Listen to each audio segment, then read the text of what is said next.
Hello, BookTube. I have a little mail for you on this Thursday. The day is absolutely beautiful. Absolutely beautiful. We don't have any of the rampaging, strong downpours and thunderstorms that are afflicting the mid-Atlantic states right now. And we have yet to have, apparently it looks to me like the pressure system is going to lift just long enough for New England to get a blast of heat. In a few days' time, I'd say 3 or 4 days' time, I'm willing to bet the temperature is going to be 20 degrees hotter than it is right now. But that hasn't happened yet. So the day has just been gorgeous. The Bean and I have been out many times, out in the weather, for short walks and also for one long walk. But boy, oh boy, does she overheat. She does. She is vulnerable to overheating. She's fine when we're on the walk. She's panting her head off, but she just wants to keep going because there might be more people to greet and scream at. Which is all that she lives for. She's not particularly well liked by other dogs, and she isn't really interested in them. No aggression on her part at all. Even when another dog is growling at her, she's not aggressive in any way. But something about her seems to bug other dogs. Most of them don't like her. Even dogs that their owners call friendly. The dog will be wagging its tail and coming up to her, and then all of a sudden the face changes, and I have to pull her back an inch before the dog starts growling. But it doesn't matter anyway, because she isn't interested in covering terrain, and she isn't interested in making friends with other dogs. She is only interested in running up to human beings, and jumping up on them, and then holding onto their legs and fussing all around them and jumping all around them. That is her pure delight. She absolutely loves that. But boy, oh boy, her spirit is willing, and we're going around just fine, and then when we come back in, she's exhausted with the heat. Just exhausted. I don't recall her being like that in the cold, so maybe she's just extremely sensitive to the heat. It could be. Certainly that struck me that way when she was a little puppy. She was just a tiny handful of a puppy. I noticed that puppies overheat just anyway. You have to be very careful about that. They don't have any sense of self-preservation, so you have to make sure most of the biological mechanisms that they have to dissipate heat are not fully in place when they're little nuggets. So you have to be very careful that they don't overheat. I've lost track of how many owners I've had to say, okay, you just got a puppy. You invited me over to do a little preliminary laying of the land here to see what you're in for and whether or not I'll help you train the dog. I can't help but notice, you can see it with your own eyes if you were paying any attention, that the little chain link crate that you have your little puppy inside is in direct sunlight with no shade. The sunlight has moved across the room, and that crate is now being hit by sunlight for what looks to me like the next hour and a half. You don't want that to be true. It makes me. I just shudder to think of all the little puppies out there who haven't had anyone notice that. They just bake in that cage until the sun goes away. I noticed when Frida was a little puppy that even given puppies' tendency to overheat, she still seemed a little vulnerable to the heat. So maybe that's just going to be a lifelong thing. We shall see. But anyway, we're going to go out again many times today because the day is just beautiful. It's just too nice. We'll go out and do short walks all day long. Until, baby, we're talking about you. Until heat comes back. If actual, 90-degree Fahrenheit heat comes back, then I'll know better to be cautious. But in the meantime, we have some mail to go through. So let's see what we have. First one announces itself as being from Europa Editions. They always do really, really interesting stuff. So let's see. Okay, wow, speak of the devil. All right, this is historical fiction. This is Renaissance Italy historical fiction. Comes out in mid-October. This is the advanced copy, so this it's just pink. It doesn't have any detail on it, but that's what it's going to look like. It's called The Measure of Man, and it is a novel about Leonardo da Vinci. It's translated from the Italian by Howard Curtis and Catherine Krueger. And let's see here. October 1493 is the date. The Renaissance is at its peak, and Italy is the economic and cultural heart of Europe. As the modern age dawns, the city of Milan is experiencing new flourishing under the leadership of Ludovico il Moro. Ludovico Sforza. Il Moro, the Moor. In those years, people wandering the environs of Milan's castle and along the canals often encounter a man dressed in long pink robes, lost in his own thoughts, his expression calm and measured. He is a strange figure. He doesn't eat meat, writes from right to left, and, despite his many talents, struggles to get paid by his employers. His most treasured possession is a notebook that he always keeps under his robes, close to his heart. It contains, rumor has it, designs for the most extraordinary inventions, including one for an invincible mechanical knight. His name is Leonardo da Vinci, and his fame extends beyond the Alps to the French court of Charles VIII, who has plans of his own for the eccentric inventor. When a man is found dead in the castle, Il Moro turns to Leonardo da Vinci to investigate. That would be a bad idea.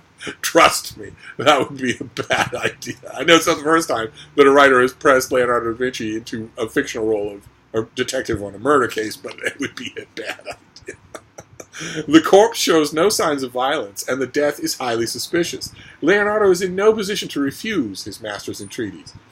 500 years after da Vinci's death, Marco Malvadi combines history, literature, and science in mystery in an atmospheric and suspenseful story of the Renaissance and its leading figure.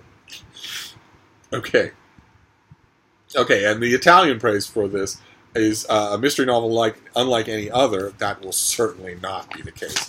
And as ingenious as one of Leonardo da Vinci's own inventions. And the author was born and lives in Pisa, where he obtained a PhD in chemistry from the Normale University. His previous books include the Bar Lume series, featuring Massimo the Barman, and 4 other elderly sleuths. I think I read one of those. I think Europa did one of those. He is the winner of both the Isola di Elba Award and the... he's won a couple of awards. Okay, so this is going to be a hardcover for $24 in mid-October. So this is the Measure of a Man. A novel about a crime-solving Leonardo da Vinci. How interesting. Well, of course, I will... Europa does this odd thing where they put this publicity sheet first. It just tells you about the book, but it doesn't tell you any details. I also have to use the second. The second one is what tells you the actual date. And that's what I need front and center. That's why I do this folding of these cell sheets whenever you see me do that. So that when I come across the book, I can just open it and see immediately the date. And that's a habit, even though the date is actually on this book. But it's often not. And I want to be able... That's the main thing that I want to know about these things until I start to read the finished copy. But of course, this will be of interest to me because I researched Leonardo. I've read every Leonardo da Vinci biography that's ever been written in English. And I've read quite a few of them that are written in Italian that haven't been translated into English. And a large chunk of that I did because, once upon a time, I wrote a historical novel in which Leonardo da Vinci is a main character. My novel, 1515, that's the year in which it takes place, has a small cast of characters. And the narrative. I wanted to write 1515 because I wanted to see what the experience would be like of writing a 1,000-page novel. And it's an amazing experience. It really is. It really is the writing equivalent of a marathon. In other words, that until you've tried it, you really can't explain the process to someone who has only written something at 250 pages. I would never do it again. Never. I came close with one other book. But 1515, I planned from the beginning to be a 1,000-page novel, in which a group of characters, at the beginning, a group of actual historical characters, at the very beginning, New Year's Eve of 1515, each one of those characters is the object of an attempted assassination. A black-clad figure, moving silently with no weapons, except a knife, but no fanfare. One black-clad figure approaches all the members of my main cast. They approach Henry VIII. They approach Isabella d'Este. They approach the Sultan of the Islamic world, Suleiman the Magnificent. They approach a whole bunch of people, and with the attempt to just silently kill them. No fanfare, no declaration of any kind. The one person who dies is Aldus Manutius, the Venetian printer of books, a man who's best known today for having popularized italics as a kind of font. But these assassins, they don't succeed. For one reason or another, they are thwarted in all cases. The Sultan is a man in the prime of life and defeats his assailant. So does Henry VIII, who's also in the prime of life. Isabella d'Este has a way to distract her assailant long enough for her guards to approach that I'm not going to repeat, but it was a joy to write. Let's just say it involves the pet midget that she always kept at her side. And Leonardo da Vinci is also attacked. My Leonardo is, the more I read about him, the more I realized that if I wasn't careful, he would take over the whole book. Because the more you know about him, the weirder he is as a person. It's not just the vegetarianism and he intentionally taught himself to write backwards. It's not just that. It goes on and on and on. And in the introductory segment where we meet Leonardo, he is sleepless. He is not sleeping. He is in his laboratory. Long trestle table with all sorts of stuff on it that he's experimenting with and going from one thing to another with. His assailant is on the other side of the table and is stalking Leonardo, and Leonardo knows that he can't possibly survive. He's a big, strong guy, but he knows that an armed assailant will probably defeat him, and then he comes up with a solution. He comes up with a solution to gain... Most of these people don't want to defeat their assailant. They only want to delay long enough to get help. And Leonardo does too. He leads his assailant, they're paralleling each other on opposite sides of this work table. He leads his assailant along the table until the assailant comes within reach of the mechanical, totally functional android arm that Leonardo is on record as having invented. A mechanical arm that will move on its own. And the arm grabs the assailant. And the assailant has no idea what's going on and it won't let go. And that gives Leonardo the time he needs to get help. And so, naturally, since I wrote, about Leonardo, his chunk of 1515 is probably the whole length of this book. If you took just his chapters out, that's probably what it would be. So I'm invested. I'm invested in any kind of fictional representation of Leonardo da Vinci. I myself maintain that most of the non-fiction representations we have of him basically amount to fiction. But one way or another, that's enough of a digression. And also, book 2, that's enough of pay attention to Frida. I'm the one you should be paying attention to. I'm the sexy one. I'm the cute one.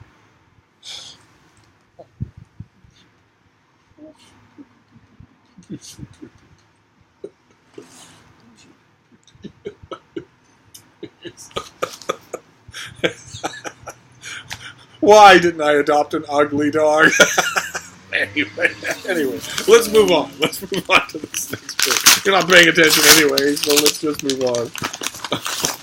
What is that? What? Ooh. What is that? Ooh. No? I want to do that? No? What have we got here? Okay, this is a pretty thing, isn't it? Let's see. Well, you don't know because I haven't shown it to you yet. Let's see here. This is... let's see here. This comes out in early September, first week in September. So this is really soon. And it is by Carolyn Lee or Leah, and it is The Glass Woman. Very pretty thing. What is this? In her disquieting and atmospheric second novel, Carolyn Lee tells the story of Rosa, a woman struggling to find agency in a forbidding and unforgiving world. Recently published in the UK, The Glass Woman has attracted an impressive... Okay, that should be it says impression list. Should be impressive list of critical fans, including Sophie McIntosh, who called it, quote, perfect, gripping winter read, and Sarah Moss, who praised it as, quote, a novel about what haunts us and what should. Let's see here. Rosa has always dreamed of a simple life with her mother in their remote village in Iceland, where she honors a Christian god publicly by day and the old gods privately by night. So when does this take place? Do we have a year, a date of any kind? When does this take place? Okay, 1686 is the date of the prologue. Yeah, the novel takes place in 1680s. Okay. All right. Let's see here. But when her father dies suddenly and her mother falls ill, Rosa becomes desperate to secure a future for them both. Agreeing to leave behind everything she knows, she marries a visiting trader in exchange for a dowry, despite rumors of mysterious circumstances regarding the death of his first wife. Rosa follows her new husband, John, to his secluded home near the sea. While John spends long hours working the fields or extended periods away fishing, Rosa is expected to keep their home with the fidelity of a good Christian wife. But we've already learned she's not a completely good Christian. Interesting. But she is rocked by the fierce loneliness that engulfs her, a loneliness magnified by a husband who forbids any interaction with the locals, barely speaks to her himself, and appears to hold troubling secrets involving locked rooms and his previous wife's death. This isn't looking good at all.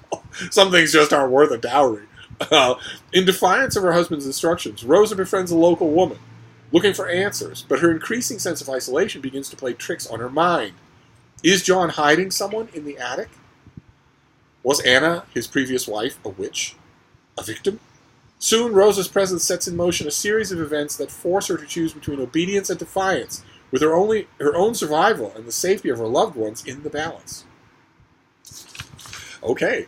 All right, so this comes out in early September. Some of you are in the UK. You might have read this book already. Is it good? Sounds really interesting. This is yet another example of the historical fiction that has been one of the primary characteristics of the fiction market in 2019. Okay, great. It's fantastic, and it's right up on the horizon. So that's wonderful. So let's move on here. We're doing fine. 2 historical novels. No chance that this will all be historical novels, but interesting. Let's see what this next one is. Okay. All right, we move to nonfiction now.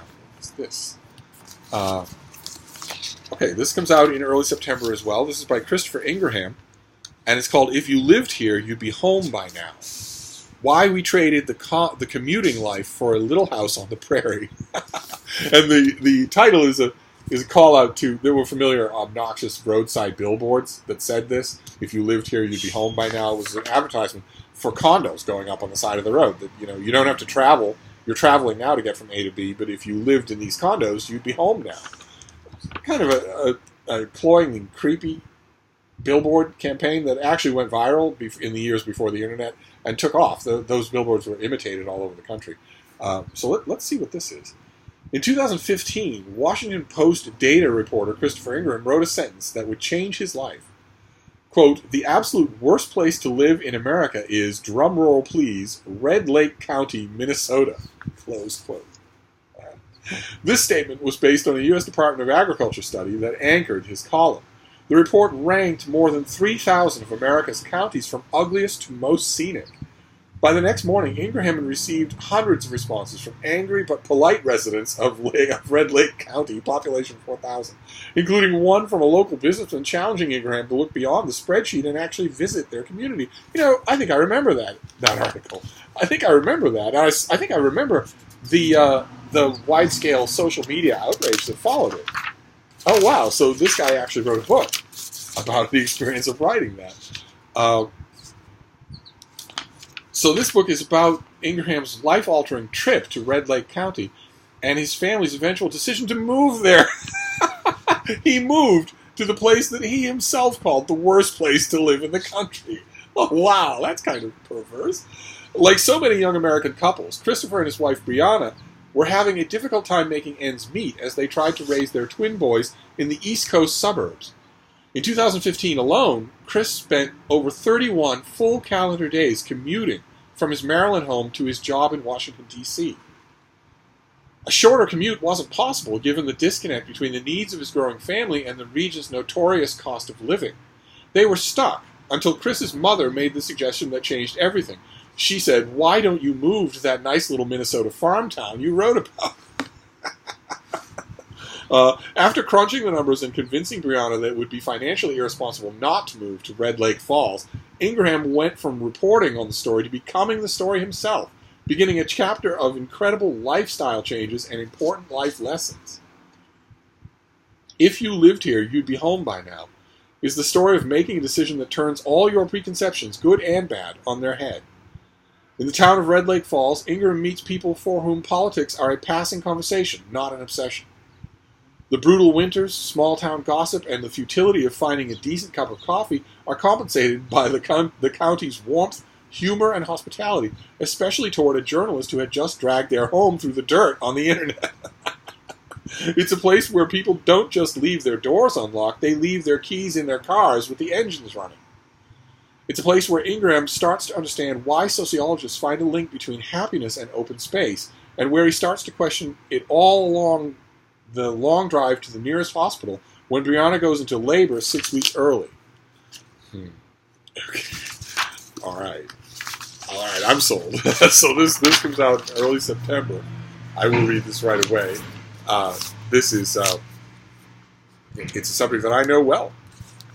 It impinges on me. I live in the greater Boston area. It's hardly an area anywhere in the United States that's more expensive.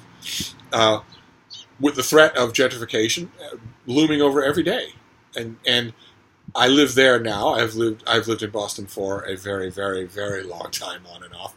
But I've also lived in small town Midwest America. I've never had the singular misfortune of living in Minnesota. I'm not interested in 10-month-long winters, thank you very much. But I have lived in the more civilized parts of the American Midwest, and a lot of what you read in that pub sheet is not untrue. Small towns in rural Illinois, especially Iowa, they really are close to paradise. The rabid tribalism, the political and cultural tribalism that is all anybody talks about on the East and West Coast, is in most of those places largely absent. Instead, people are just laughing and joking with each other. They're just helping each other, getting along with each other, seeing what kind of service they can be to each other. I've spent a lot of time in areas, I imagine, like the area that this author's talking about. And a lot of the things that are said about them are not exaggeration. They are not untrue. Unfortunately, the book has blurbs from George Hodgman, who's not a particularly good writer, and A.J. Jacobs, who's a blithering idiot, a professional blithering idiot. So I'll have to trust that the book is better than the blurbs. So let's just move on here. Okay, how intensely odd. This next package has a sticker on the front that is not just the cover of the book or whatever. Enclosed in this package is an ARC of Jarrett Kobeck's new book. His second-to-last book, I Hate the Internet, was a massive hit, selling over 100,000 copies worldwide. Sales of his last book were abysmal. That is not me. That is this sticker from his publicist, saying that sales of his last book were abysmal. Okay, and then it moves on. This ARC is a promotional printing of a book called Only Americans Burn in Hell. It's about Trump, the people who protest Trump, Kobeck's alma mater NYU, and the slaves they used to build their Abu Dhabi campus, Twitter, Twitch, Facebook, and how Instagram weaponized yoga, writers he actually likes, Rhode Island, Christianity, and perhaps most importantly, the Guns N' Roses reunion tour. Okay, so that's what we're going to get in this. Why on earth would they go out of their way to say that the sales of his last book were abysmal? His last book was The Future Will Not Be Long, which it wasn't a screed, it was fiction. It was a novel about New York in the 1970s and early 80s, and I don't know about its sales, but I loved it. I praised it in a review. Kirkus loved it. Publishers Weekly loved it. The Washington Post loved it. Sam Sachs, the Wall Street Journal loves it. He doesn't love anything. Who cares if its sales were abysmal? It was a critical success. Well, why on earth would you say that and not even name it? That is odd. Okay, so this is the book. Only Americans Burn in Hell. And we already know what it's about. So this comes out in, let's see here.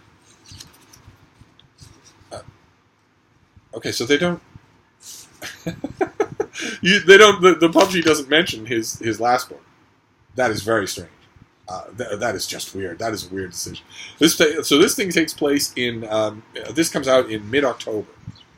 And it has blurbs from Jonathan Latham. It has blurbs from The Spectator. It has blurbs from Alan Moore.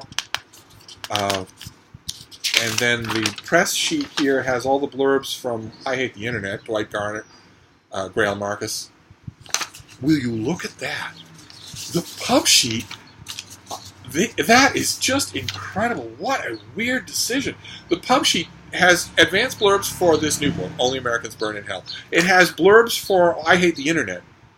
And that's it.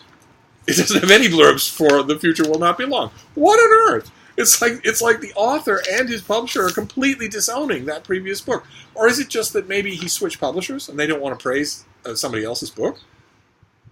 But that hurts the author. Why would he agree to that as an approach for publicizing the book? That is so strange. It's just weird. Right, well, I look forward to the book. I loved his last book. I don't care about its sales. So that is the strangest thing I've seen in a while. That is going to get a picture and go up on Instagram. But anyway, we're now down to the last package here. So this is a finished copy of Time. Let's see what this is. Okay, all right. This is an author that can do no wrong. This will certainly be good. This is